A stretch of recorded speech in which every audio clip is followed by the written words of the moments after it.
So the fact that you've managed to put a number in groups doesn't show that that number has any causal significance at all. And even if it does have causal significance, it might not have the kind of causal significance you take it to. Just getting a reliable way of sorting people like this doesn't yet show that you found anything that is causally affecting what goes on in the world. You found lots of correlations, but you may not have found anything about the causal functioning of human beings.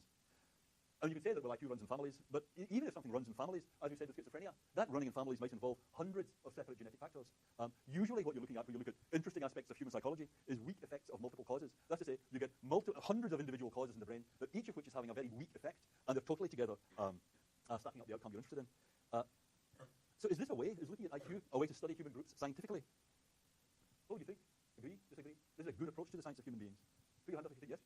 And if you say yes, you're absolutely in agreement with mainstream psychology today. I just think that to embolden you, not to persuade you. What do you think? Yes? Okay. No?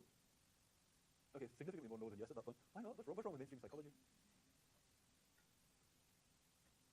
I don't know. Yeah. I guess yeah. Yes.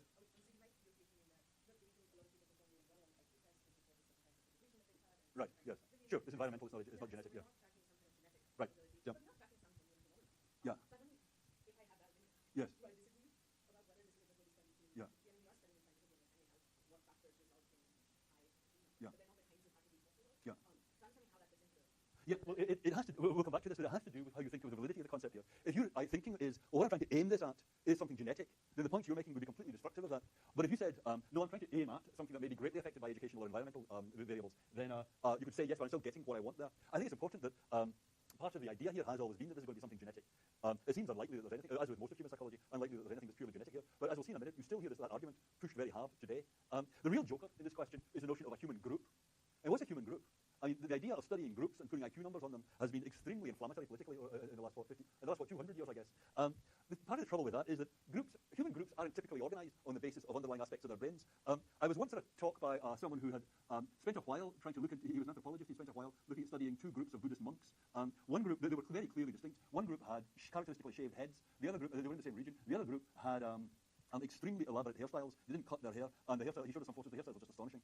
Very, very elaborate. And his task was, what he was trying to do was discover what's the basis of the difference between the two groups. And different hypotheses have been tried. Maybe one was a contemplative group, the other was mainly an active farming group, different kinds of devotional practice. He had spent quite a lot of time in this, and at the end of it, his conclusion was that the basis of the difference between the two groups was that one of them had shaved heads, and the other had these really elaborate hairstyles. And the point of that is that humans don't tend to assort on the basis always of deep things in their brains. What pulls human groups together tend to be, human beings aren't like chemical elements. You don't pool together in the way that chemical elements do. So cultural groupings among humans, that might not be a good basis for scientific study in this IQ kind of way. Okay, I think I'll just go straight on because these questions have been really, it's still alive today. Here is Charles Murray writing in the Wall Street Journal for 2007. This is an argument, I actually heard a senator giving this kind of argument just last year. Murray says, education is becoming the preferred method for diagnosing and attacking a wide range of problems in American life. The No Child Left Behind Act is one prominent example. Another is the recent volley of articles that blame rising income inequality on the increasing economic premium for advanced education. Crime, drugs, extramarital births, unemployment. You name the problem, and I will show you a stack of claims that education is to blame, or at least implicated. Like it or not, G exists. It is grounded in the architecture and the neural functioning of the brain, and is the raw material for academic performance. If you do not have a lot of G when you enter kindergarten, you are never going to have a lot of it. No change in the educational system will change that hard fact. My point is just this. It is true that many social and economic problems are disproportionately found among people with little education, but the culprit for their educational deficit is often low intelligence.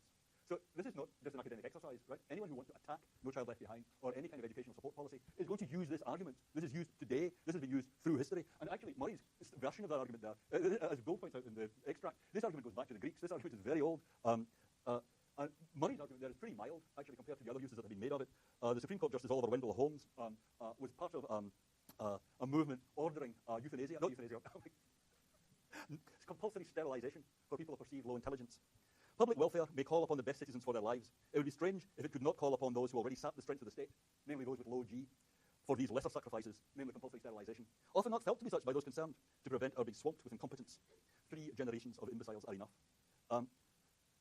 This is not an isolated thing. From 1927 to 1963, there were 64,000 sterilizations in the US under these laws. They were drafted by Harry Laughlin, who was he was the architect of many of these laws. He was greatly admired by Adolf Hitler and was later awarded an honorary degree by the Third Reich for his important work here. So these things are really important. How you think you can study human groups scientifically. The thing about intelligence is that it belongs with concepts to do with our imaginative understanding of each other, our folk psychological understanding of each other. And in trying to translate them into the biological characteristics of the brain, you just run into, in a practical way, a lot of the issues that we've been discussing in a very theoretical way so far about how you can identify psychological characteristics with biological states. I don't know, you might say, look, this is an optional extra. Maybe this kind of argument has been, I think I don't need to spell out the reservations you might have about this kind of argument. Yeah, you can have some reservations about this kind of argument. Yeah. But I guess one question is, could you have that approach to studying human groups? That I'm going to take a human group, put numbers on it, and explain that, use those numbers to explain the differences in behavior and performance of those groups, without having those kind of bad consequences.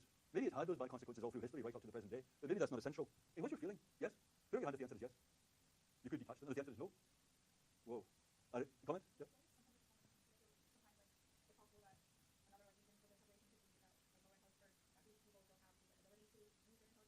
Right. Well, the only way that way of putting it is it presupposes that there is that genetic thing, that G, that raw thing that is really being measured here, yeah, and that it is causally significant. Yeah. The abstract numbers are beautiful. Don't make a complaint about that. It's when you translate it and say, this is what's making things happen. This is the cause, and as Zumar was bringing out, when you have it in addition in your head, this is genetic. This is something that can't be changed. Because, how should I say, this is what I was trying to find. This is what I was trying to aim my gunshot at. This was the bullseye, something genetic, hardwired that can't be changed by environment. So my numbers must be measuring that, because this is what I was aiming my tests at. Yeah. That's just unjustified. That's just, you don't have any evidence for that. Okay, I just want finally to remark on the connection with validity here of the Flynn effect. Have you guys come across the Flynn effect? Put up your hand if you know the Flynn effect. Okay, some of you, yeah. It is really wild. In every country in which IQ tests are taken, since the beginning of records for people taking IQ tests, the average IQ keeps going up. Using the IQ values of today, I mean, it's a bit hard to state this, because for each generation, the IQ values get normalized so that the average number is always 100 in each generation. But if you compare how well people are doing in the tests done today with the way they were doing the tests done 50 years ago, well, using the IQ values of today, the average IQ of the US in 1932 was 80. That is, a quarter of the population would have been labelled deficient by today's standards. Now, that can hardly be genetic, right? Evolution just doesn't work over 50-year periods, yes? Right. Yes. Exactly, yes.